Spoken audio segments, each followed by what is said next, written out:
Greetings, humans. I'm Andy. And I'm George. And this is Couscous. Welcome back to the Windmill Full of Corpses, prequel to Living Waves by Persephone. I feel like nothing when I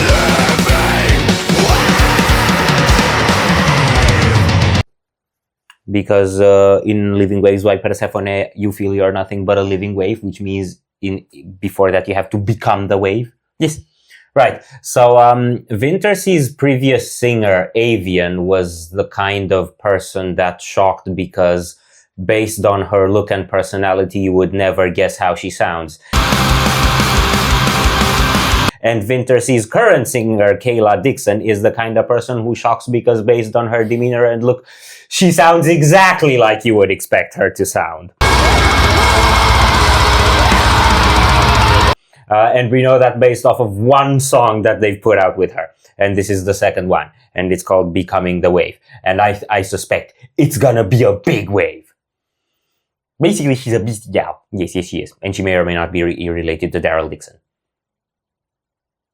Don't rehash jokes, only I do that. Are you ready? Now. Okay, it's been a minute. And by a minute, I mean a year, literally.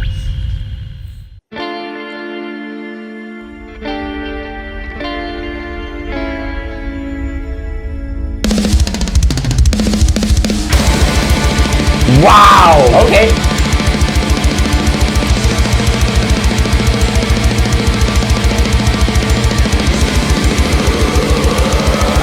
His point exactly!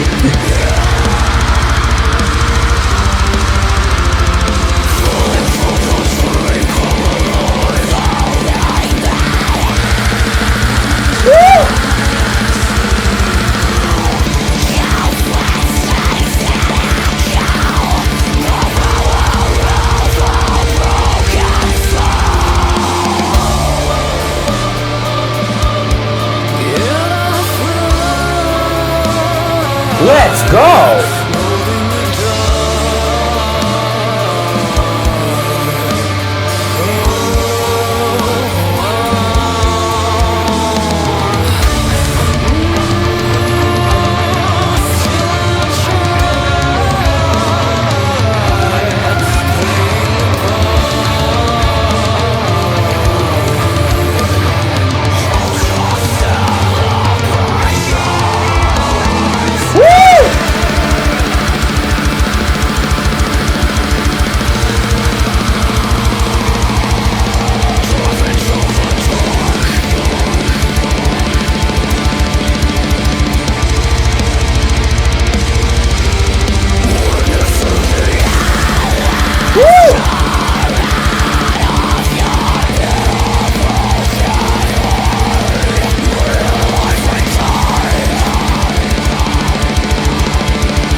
it's gonna drop.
What in the name of all that is holy?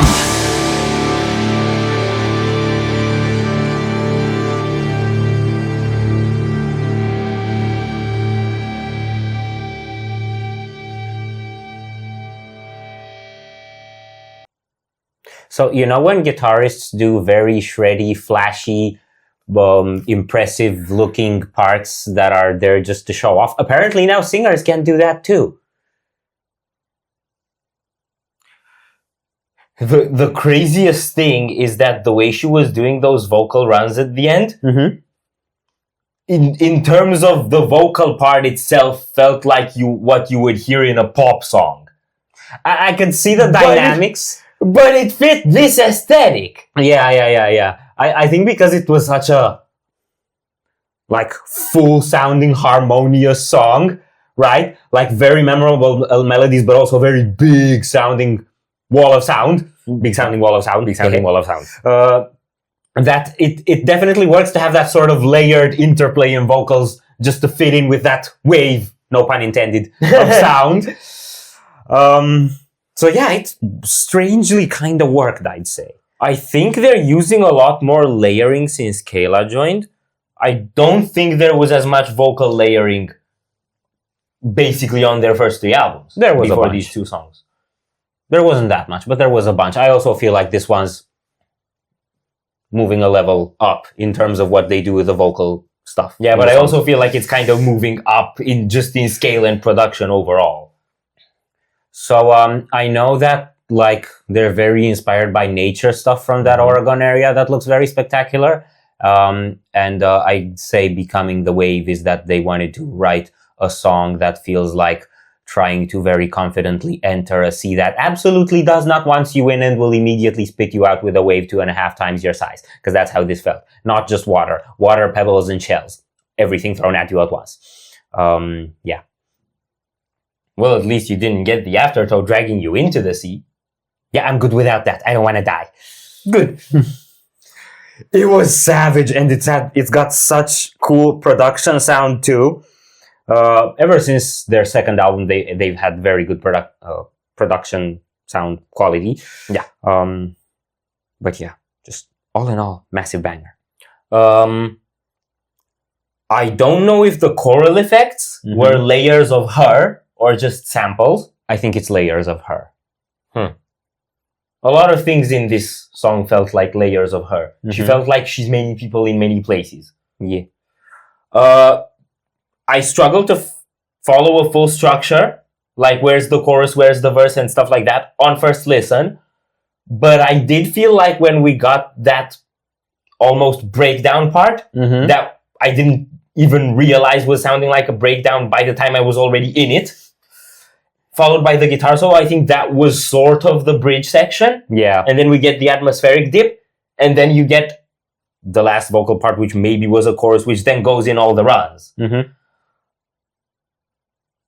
black metal song with a breakdown, though. How many of those Yeah. do you get? And it worked.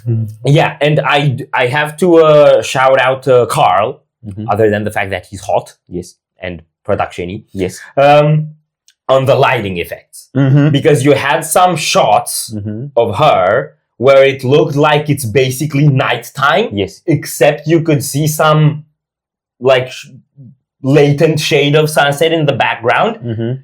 If you would try to shoot videos in that lighting, normally you would get jack shit on camera. Mm-hmm. He somehow managed to get the lighting of her so subtle that it had the same coloring as the background. That shit is insane. Okay. I don't know if that was the goal, but he noticed it. And all the lighting effects in all the shots were amazing. Also, all of y'all recorded during the day, and when it got cold, you took the clothes off the singer and kept recording when it came to nighttime. What's up with that? It's because in broad daylight taking the clothes off seems too inappropriate, but it's more subtle. I wasn't asking for an answer. Well, you got one. Thank you, but no thank you. Are we done here? No. So if you enjoyed this reaction, we greatly appreciate the likes and shares. And if you want to see more, don't forget to subscribe with bells. Thank you very much for stopping by. We hope you enjoyed your stay, and we'd love to see you back at the Windmill very soon. Corpse is out.